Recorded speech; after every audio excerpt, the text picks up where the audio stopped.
Hello and welcome to the Reload podcast. My name is Josh and I am your host for today.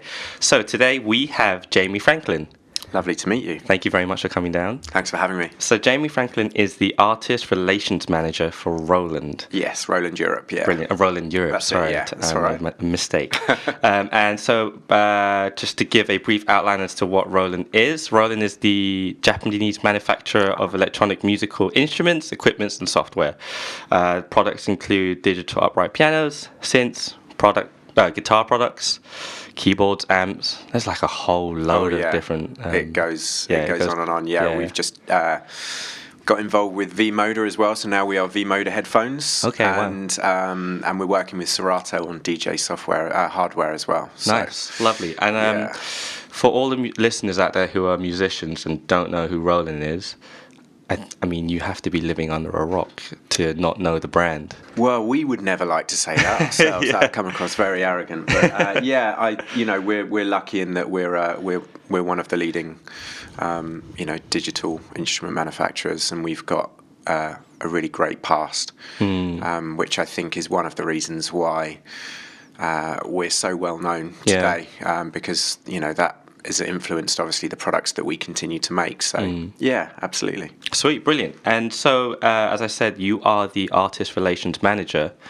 When I first read that title, I had no idea what it meant, especially for a manufacturer's company. Yeah. I was confused. I was like, hold on, so they're like A&Rs? They sign artists? Do they build these relationships? Yeah, artist relations is I'm basically the link between Roland and Boss and V-Moda and all that other jazz as brands and the link with the artist, be it an independent artist who's brand new or your A-list artist. I'm the person who will go and speak to their management, will go and speak to them, will be the person to show them the equipment, show them how it works, and then try and build a relationship, because ultimately that's what I'm here for. I'm here to build a relationship. Yeah, and when you build that relationship, is it a case that you are you scouting first? Sometimes. Yeah, it's a real mix. It's 50-50 to artists that we go out and try and get to artists that contact us. I mean, I'm getting up to sort of 10 to 20 emails a day of people trying to get a endorsement from us, and that's a great thing. It speaks volumes, and that's just in the European side of things. Obviously in the States and in Japan and in Australia, they have similar numbers, if not more too. So it's a great thing. But yeah, it's 50-50. Nice. I mean, I'm obsessed with music, always have been. So I really love being active and trying to go out there and get the bands that I think are good. Yeah. And that I think other people will think are good. Nice. And it's not just bands, is it? It's also like solo artists as well. Absolutely, yeah. Solo artists, DJs, now that we're back in that world. And, now that we look after headphones, it doesn't have to be anyone who plays instruments as well. So, nice. But ultimately, musicians. I've always wondered with endorsements, when an artist approaches a company as like Roland or another big company like that, do you somehow quantify the relationship and go, okay, if we give them endorsement, if we give them the products, how much will it benefit us? Yes, I mean there's different endorsements to start with. I mean we could sign up an artist, and they can buy equipment from us at a discount. And we will ask for social media in return, or it might be an Instagram takeover, or it might be their top tips on production, or whatever it is. So you can't get, even if you're buying it at a discount, you still need to do some stuff for that, of course. Obviously. It's like a win-win, right? Absolutely. I mean, I think it's a privilege that, there's a lot of hardworking, really great bands and musicians out there that don't have a deal, and they have to go down and spend their hard-earned money on a guitar pedal or a keyboard or a drum kit. And so I think people need to know that, it's it's a privilege to be able to work with a big brand, and even to be able to get a discount on a product is something that you should appreciate, and definitely. that you need to give some stuff back for, just as much as we as a big brand appreciate working with the young artists that are coming out with these awesome songs and passion, and we feel privileged to be able to work with these people. But yeah, that's it. I mean, there are different endorsements. Obviously, if we're giving equipment away, which, as I say, we don't always do. If we're bringing out new products, that might be the case that we want to do that, and we will build a campaign around that. That'll be much more focused. You were saying that there are different type of endorsements. How many? Is it like a different criteria? A different category? Well, I mean, initially, if it's a brand new band or a brand new artist, we will sign them up as an artist, and the agreement will be, yes, if you buy from us at a discount, that you need to not talk about that discount and share it online. Sure. And in return, we will want some social media. But ultimately, it's the beginning of a relationship. So I'll want to meet with these people. I'll want to hear their music. I want to see their videos. Get to know them as people as well, because some people might not be great with talking, and so you might want to just do a session, and maybe that's what they'll prefer. So it's about getting to know them, getting to know what their needs are, like what do they need help with, because ultimately that's my job. I'm here to help them. I'm here to help them in their careers as much as I possibly can, and everyone's got problems. And how do we fix them? Is it that you haven't got enough money to get the gear you need on tour? Is it that you need help with loading your samples into your SPDSX drum sample pad? Is it that you need advice because you're traveling to America and you want to loan a jazz chorus amp, and I can help you do that? So ultimately, that's what I do behind the scenes, and no one really sees that apart from me and the band. We don't shout about that. That's part of the package. That's what I'm here for. Nice. And then, and then hopefully you can build a nice relationship where it's a pleasure for both people to do content or, any kind of social media or interviews or sessions or campaigns. Competitions. There's a whole host of ways that we can talk about our relationship with an artist or a band, and but ultimately there has to be that kind of respect for each other first, and that trust. And you said that there was a 50-50 of people coming to you and you going to artists. So let's talk about the side of where you approach artists. When you're looking at a certain band or a certain solo artist or a musician, do you have a particular criteria? Are you looking for something? Is it the statistics on their social media, or their talent, or their potential? It's a mix. As I say, because I've got this obsession with music, I could be listening to a weird radio station that, doesn't have that many listeners, and I could be hearing a band that I love, and I'll often, before the end of a track that I really love, I'll have already emailed the manager, or I'll already have emailed the band. Wow. So, yeah, I think that ultimately, and there's dozens of people who, that you can't get hold of for some reason or another, or that they might not want to work with you, and that's fine. But if I hear a track on the radio that I love, or one of my friends sends me a track and says you need to check these guys out, then I'll want to meet them. I'll send them an email and say, and I won't even look at the stats. Okay. Ultimately that's what it comes down to for me. It's the song. Just as somebody from a record label would probably say the same thing. If you have that, everything else will follow.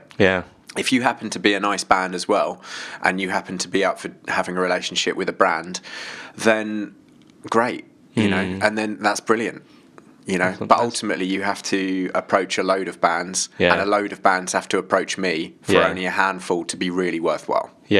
So, like you were saying, it's all about the song, like the product that they put out.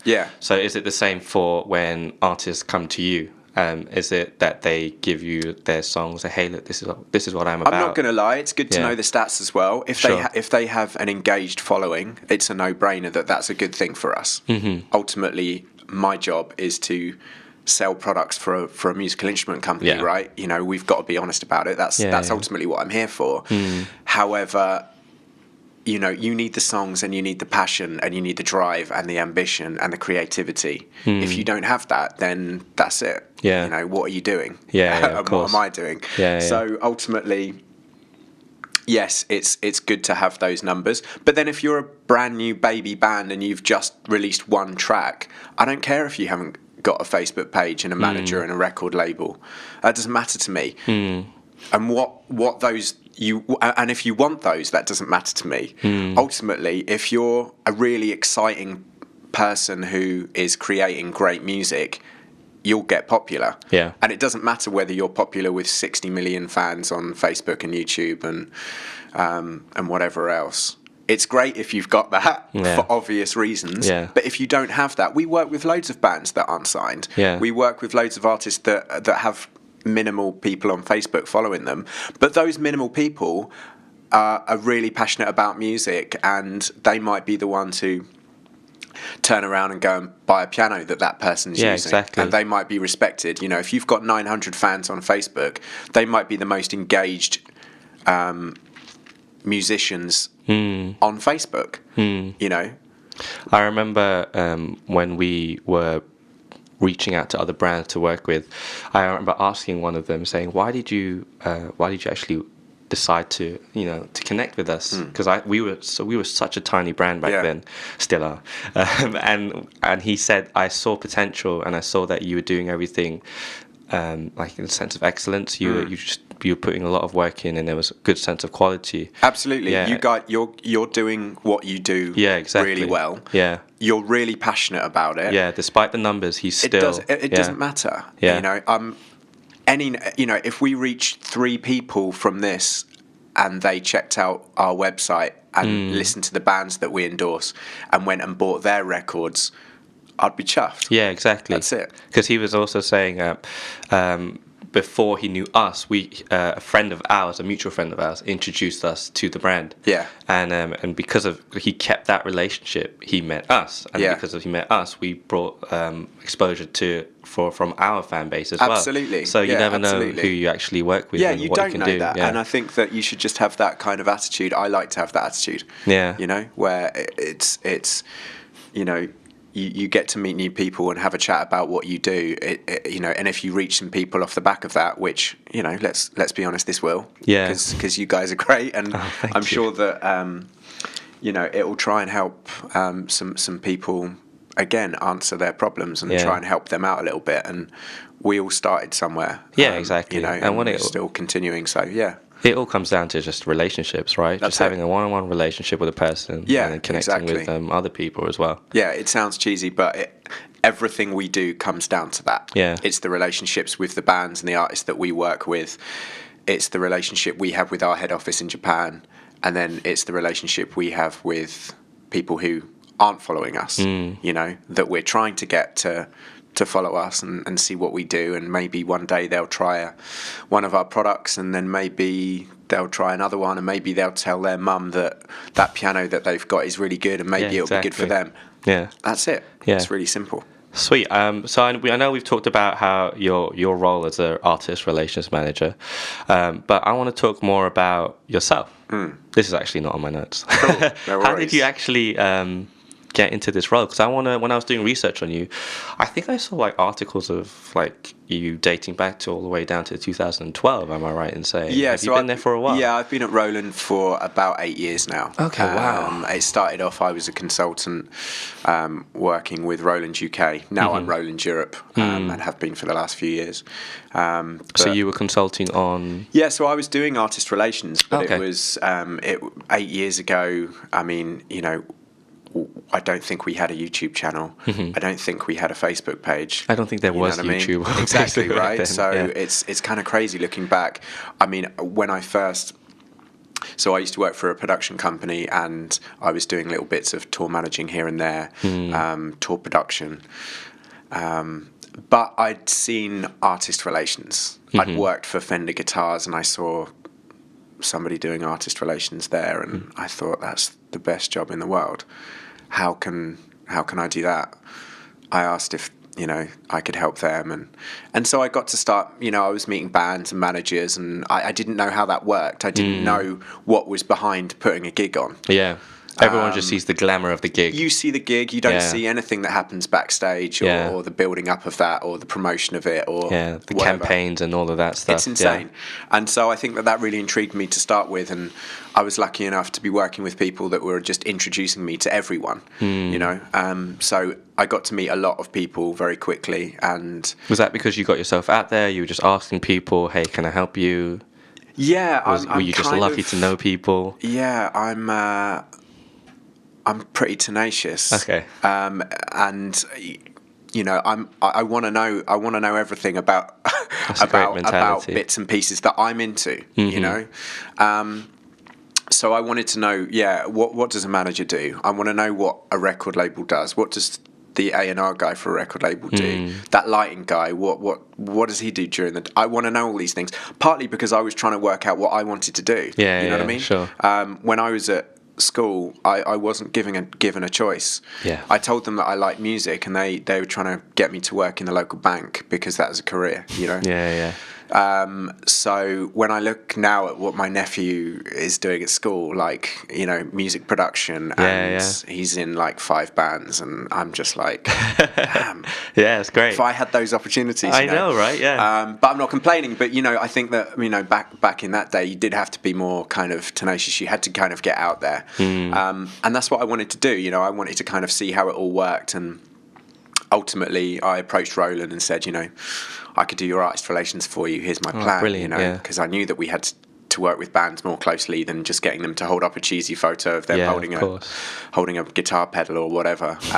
It doesn't mean anything. Yeah. I knew we had to start doing videos. I knew we had to be more engaging, but then I didn't know much myself then. I just knew it had to change. Sure. And we're lucky enough to have a really great marketing team. So I'm part of that. And we're still learning ourselves. We don't get everything right all the time, but what's really great is that we're looking to get things right. Yeah. You know what I mean? So we're really happy with evolving with the music industry. Yeah. And with trends and trying to do stuff that people haven't done. Can you elaborate on that? Well, what kind of things? It's all very well being a musical instruments brand, and we will always want to do interviews with bands. We will always want them to do a little rig rundown, though we're not allowed to call it rig rundown because that's owned by Premier Guitars. Anyway, it's another story. And we'll always want to do sessions and stuff like that. But taking things and doing them slightly differently, like doing competitions to win guitar lessons from people that we endorse, so that we know the email addresses we're getting are from guitarists, rather than when we first started it, when we did a competition to try and get numbers and data. It might be win a pair of Glastonbury VIP tickets, and whilst that's very nice and you're going to get a shed load of email addresses and data off the back of that, how many of them people might the following week go out and buy a guitar pedal? It's the integrity of that email list, isn't it? So it's trying to look at things slightly outside the box. I mean, ultimately, and that's what we want artists to strive for as well.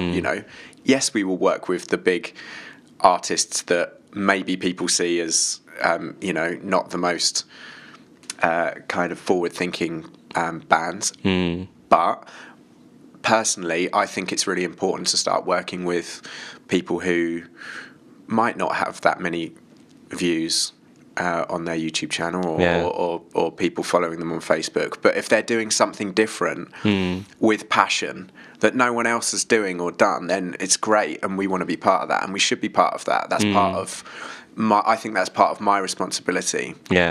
Is to push these bands as much as I can. Nice. You briefly talked about the evolution of music and how it's evolving. I've always wanted to get people's thoughts on that because of the way technology is now and how it's moving so fast, and how like YouTube wasn't around 10 years ago. Spotify wasn't around 5 years ago. But where do you think the music industry is going, and for the independent artist, how how is it helping them or not helping them with their careers? Well, I mean, there's been obviously a lot of debate on Spotify and is it helping people? There's two ways you can go. Are people going out there and buying as much music? No. But are more people listening to that band that wouldn't have? Yeah. Yes. A lot of bands are making their money these days through the live circuit, and other ways of making money in this industry, i.e. working with brands, and that's a good thing. I think ultimately, as long as you're doing things because you want to do them, I don't think that you should do a partnership with a brand because you want to get paid and that's why you're doing it. Yeah, I'm sure it's great that it can fund your tour. Yeah. But if you're working with a headphone company, then you should be passionate about those headphones legitimately. Yeah. I think that's what it comes down to is there are new ways to make money now, but just be careful. People are savvy enough on the internet that they know this. Yeah. I think that you just have to, we want to work with people that love Roland and that love Boss and that love V-Moda. Because I get emails sometimes where it's like, hey, Jamie, I'd like an endorsement. I've just spoken to Yamaha and they're offering me 3 keyboards. Can you match that? And I'm like, go to Yamaha. Yeah. Go to Yamaha. What is this? It's like a negotiation. Why are you talking to me? What an introduction! I'm actually unbelievable. Is that for real? You actually have got emails like that? I get them more often than you think. Wow. And it always baffles me, that some people still view us as just this company that are just going to give out keyboards, and it doesn't matter what you think about them. It's just about getting them out there. Yeah, it's completely the opposite. Yeah, Wow, that's so interesting. Now, you know what? That kind of segues me into my next question. Yeah. Is, if a person, an independent artist, anyone who wants to approach a brand like yourself, like Roland, what advice can you give to them? And so what should they not do? Firstly, don't make the email too long. Okay. Don't talk about 3 Yamaha keyboards. Don't do that. That'll be a bad start. So what constitutes as a long email? I think ultimately an introduction email should just have links to whatever you've done. If you've got a Facebook page, great. If you've got a YouTube channel that I can check out some of your music, great. If there's something specific that you've just done and you want to show me, great, send me that link. Everything's online these days. Yeah, you don't true. have to tell me in 10 paragraphs about that track or the reason behind it. We can get into that if need be. A short, concise email, think of it like a CV for your employer. The ones that are 10 pages long, forget about it. No one's got that time. So the ones that are really short, hey, we really like these products. Maybe a little bit of background of them and what they're doing now, what their plans are for the future, and just some links to where I can check them out. That's it. Nice. It's nice when people do have passion, and I appreciate when people go at length to talk about themselves. But the first initial email shouldn't be that. Yeah. And I like people who kind of go out their way and do think about things differently. We do get a lot of emails like that, but it's nice to get things in the post once in a while. Cool. I remember getting a CD from someone who said that they wanted to work with us, and here's some tracks, but they also gave me a mix CD and said these are the people I'm into. Let me know what you think. That's really cool. And I was like, that's wicked. When was this? Because CDs is dead now. So this was a while ago, man. Yeah. But I like that, and actually, that same person said that they'd been around that day, physically going to radio stations, meeting the DJs that they like, and giving them a mix CD and just saying, "Hey, here's my band, but here's some other tracks too." And that's very clever. Have you talked about this? Have you thought about this band? And I just thought, it's going above and beyond, and not just thinking about yourself. It's above and beyond, and ultimately, Roland as a brand want to kind of do that too. We're not there just to shove musical products in your face and say buy these and have bands kind of juggle with Boss pedals. It's not what we're about. We're a lifestyle brand too. We want to tell you how to build a pedal board. Yeah. We want to tell mums and dads about a drum kit that. How can you set up a drum kit in your child's bedroom so that it doesn't make much noise? Yeah. How can you make money from the music industry today? Yeah. What's our advice with going to get management or trying to get on a festival circuit, if you're trying to get a support from a main act, how do you do that? We interview people if we don't know, and we put that up on our website because we want to ultimately help us. Yeah. If people trust us in the industry as a leading voice in anything, then ultimately they're going to be more likely to, have trust in us, and ultimately that's what is, I guess, the most important thing, that people trust that we're not just trying to sell them stuff. Of course. It's giving that free resource so that they have that initial contact with the brand, and then build that relationship like you were talking about. Absolutely. And then they go, oh. If you look at the best brands in the world, they're the people who will be passionate in telling you about other stuff and how can they help you, and opening up a discussion. Like you just said, how do you make money from the music industry these days if you're a new band, if you're not Coldplay or Adele? How do you make money from that? Well, let's have a chat about it. Exactly. Like, if we don't know, which we hold up our hands to often, we'll find someone who's an expert and we'll ask them, and then we'll put that up on our website and we'll get them to share it. And you can find all of that on the art. Is it a blog?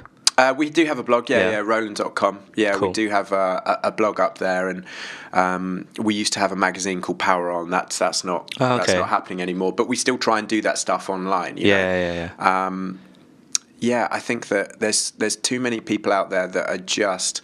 It's like if you look at Instagram, not every photo has to have a product in it. If you're that brand, It's about having a voice and being personal. It's true. To people who are your audience or who are your potential audience, which is obviously a big thing. So Sweet.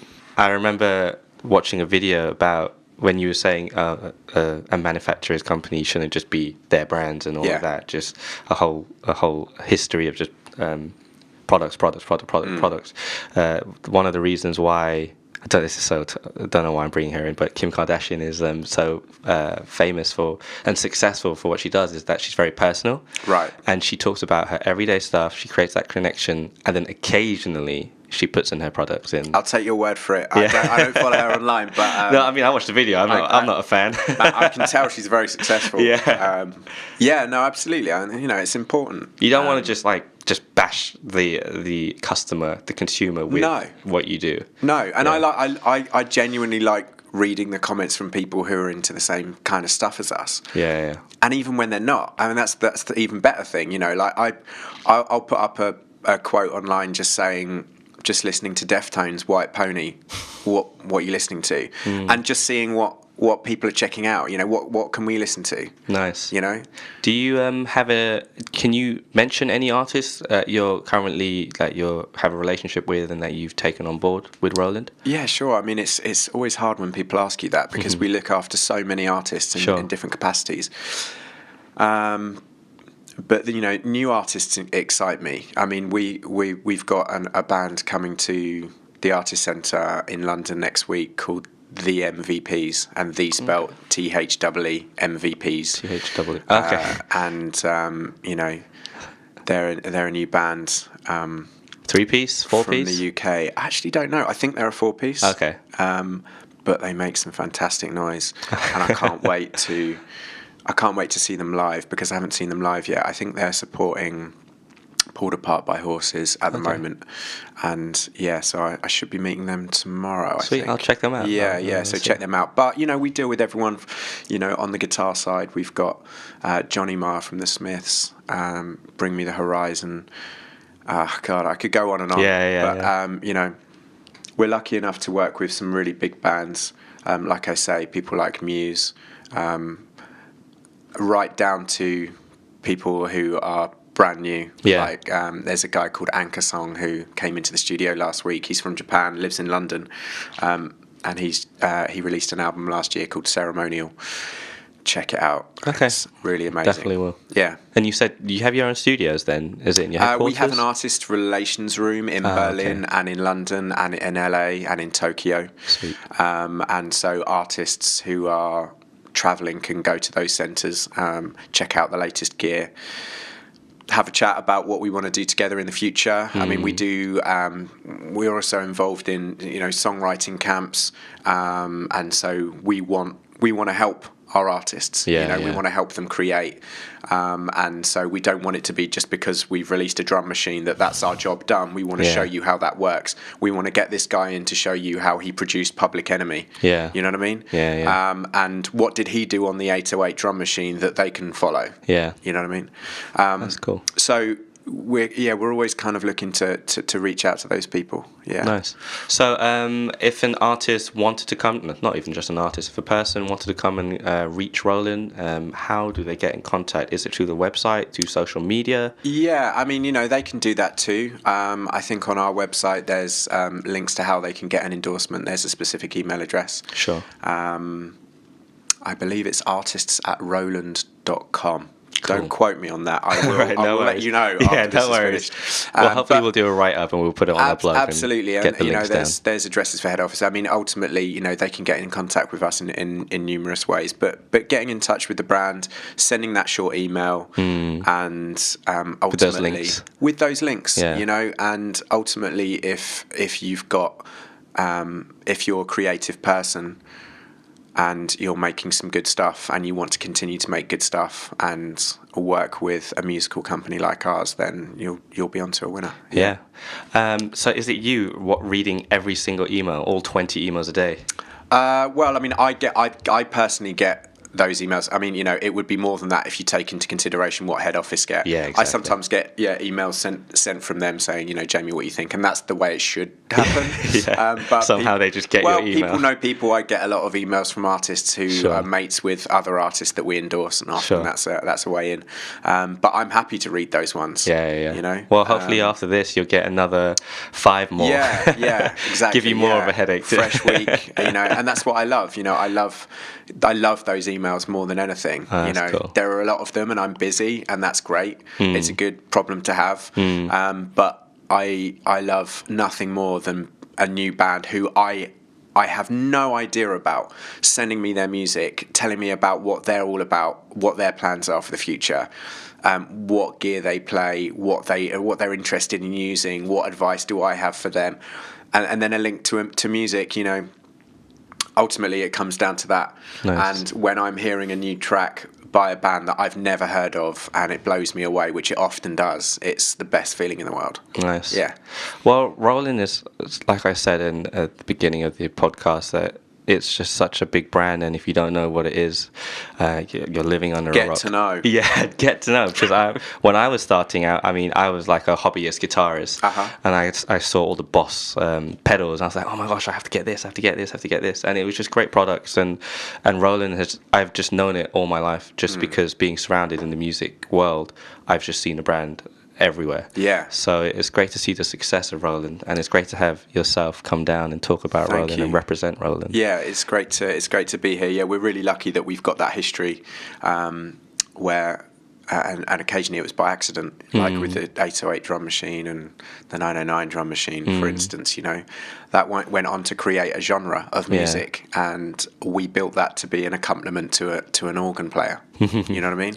And then Africa Bambaataa made Planet Rock, and the rest is history, So we're respectful of that, and we're lucky that we have some incredible people in Japan who drive the company and make these fantastic products that are just, they're not copying anyone. They're completely innovative, and I think that's something that they will continue to do, and it's really exciting to be able to be a part of that.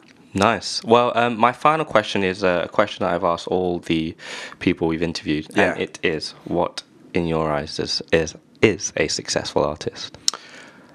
Right, good question. Anyone that can wake up in the morning and go and create with the vision of not copying anything anyone's done. Lovely. And completely adhere to that vision, that's my definition. That's a great definition. Jamie Franklin, thank you for coming Thanks down. for having me. Good to meet you. Thank you. Cheers.